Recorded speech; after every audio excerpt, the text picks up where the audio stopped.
महाविकास आघाड़ी ने मेहनत की थी, उसको लेकर क्या कहेंगे? देखिए, महाविकास आघाड़ी की जो जीत है ना, ये कहीं ना कहीं वोटर्स ने, मतदाताओं ने अपने हाथ में इस इलेक्शन को लिया था। एक तरफ पावर था, एक तरफ पैसा था, और एक तरफ कहीं ना कहीं विचारों की लड़ाई थी। जैसे एक विकास के मुद्दों को, एक आने वाली आगे की सोच को लेकर महाविकास आघाड़ी चली थी।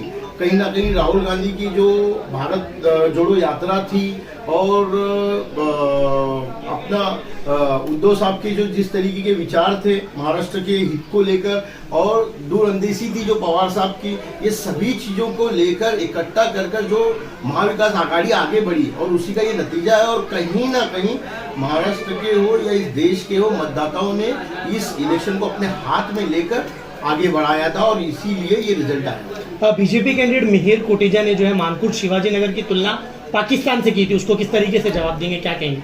बहुत बहुत शुक्रिया आपका, जो मिहिर कोटेचा के बारे में जो बोला, आपने सवाल पूछा, बहुत अच्छा लगा।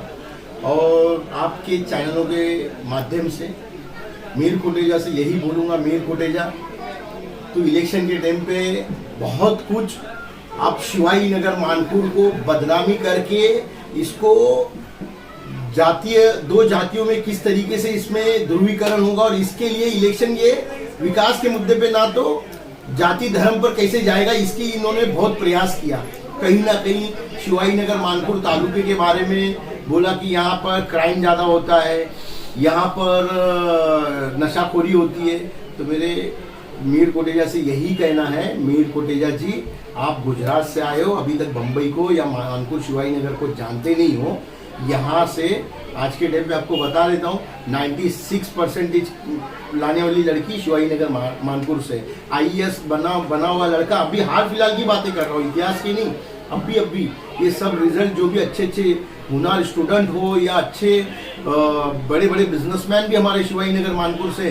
तो कहीं ना कहीं एक बोलते ना, मक्खी का काम होता है, जख्म को ही ढूंढ के वो बैठती है, वो इसी तरीके से मिहिर कोटेचा एक मक्खी वाली हरकत कर रहे थे, जो गंदी हरकत करती है मक्खी। सर, किसी न किसी तरीके से बीजेपी ने जो है कैंडिडेट चेंज किया था, सिटिंग MP की सीट काटी थी, उसका भी तो नुकसान नहीं देखने को मिल रहा। देखिए, बीजेपी का देखिए, वो तो एक उनका एक अंदरूनी मामला था, मगर कहीं ना कहीं बीजेपी को ये पता चल गया था कि हार निश्चित हो रही है, इसके लिए कैंडिडेट बदला। फिर उसके बाद में आपको पता होगा, मोदी जी रोड शो किए थे इस जिले में, संजय दीना पाटिल के लिए, उन्होंने संजय भाऊ के लिए मोदी जी को तो लाया, और देवेंद्र फडणवीस साहब तो कंटिन्यू यहीं आके बैठे हुए थे। मुलुंड में छोटी मोटी चीजें भी, घटना भी हो रही थी, तो पर्सनली खुद आ रहे थे। तो कहीं ना कहीं इस जिले में बीजेपी अपना पूरी दमखम लगाई थी। अब सोच लीजिए, इस जिले में पूरे मोदी जी का रोड शो होता है, फिर भी यहाँ उनका अगर कैंडिडेट हारता है, तो अब वो मोदी जी की ना लहर रही, ना मोदी जी की कोई बात रही।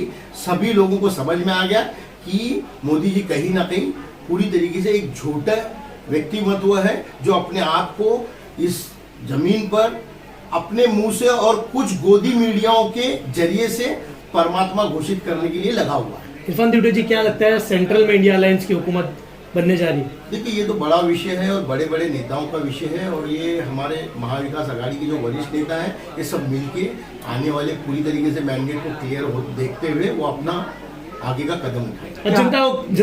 जनता को क्या कहेंगे जिन्होंने प्रचंड मतों से जो महाविकास आघाड़ी के कैंडिडेट को जीत दिलाई? मैंने आपको बताया कि जनता ने एक तरफ पावर और एक तरफ पैसा था, और ये महाविकास आघाड़ी का इलेक्शन नेता नहीं, आम जनता लड़ रही थी, इसीलिए मैंडेट मिला। आने वाले का बहुत बहुत शुक्रिया, और हर मतदाताओं का हम शुक्रिया अदा करते हैं, जो उन लोगों ने हमारे ख्यालातों पर या हमारे जो पार्टियों पर या कैंडिडेटों पर जो भरोसा जताया, उसका बहुत बहुत शुक्रिया। आने वाले दिनों में विधानसभा चुनाव लगने वाला है, कितना फायदा होगा इंडिया गठबंधन को महाराष्ट्र? एक ही बात बताऊंगा कि कहीं ना कहीं मुझे ऐसा लगता है कि ये 50% जीत है हमारी, 50% विधानसभा के लिए बाकी है, और इससे तगड़ी जीत होगी 100% तब का होगा। धन्यवाद। सर, क्या वजह थी जो सारा वन साइड मुसलमानों ने वोट किया, और ये जो बीजेपी थी ये सिर्फ मुसलमानों के खिलाफ जहर उगलने का काम कर रही थी? तो क्या इसमें कहीं इस चीज़ को लेकर बड़ा बदलाव आया? देखिए क्या क्या वजह थी आप बोल रहे हो ना, तो आपको ये पता होगा कि 3 चरण होने तक इलेक्शन के मोदी जी बता रहे थे कि आपकी संपत्ति जो है कांग्रेस उठाकर दे देगी एक समुदाय को, विशेष कहीं ना कहीं वो ज्यादा बच्चे पैदा करने वालों को लेकर या विशेष समुदाय जो बोलते थे वो मुसलमानों को कहीं ना कहीं वो टारगेट कर रहे थे। मगर जब 3 चरण में समझ में आ गया कि उनको देश के पूरी तरीके से बहुत बड़े लेवल पर ये सब मुद्दों को नकारा जा रहा है, तो फिर वो तीसरे चरण के बाद से मुसलमानों के फेवर में तरीके से बात करने लग गए थे। पहले तो मंगलसूत्र आपका छीनने वाले हैं और दूसरों को देने वाले हैं, आपकी भैंस चुरा कर दूसरों को देने वाले हैं, अनाप शनाप बातें कर रहे थे। प्रधानमंत्री की जो एक गरिमा होती है शब्दों की, उन्होंने कोई चीजों की गरिमा तक नहीं रखी थी। और आप किसी ना किसी को कंटिन्यूली टारगेट करोगे तो भाई इतनी तो मतलब ये नहीं कि आपके मतलब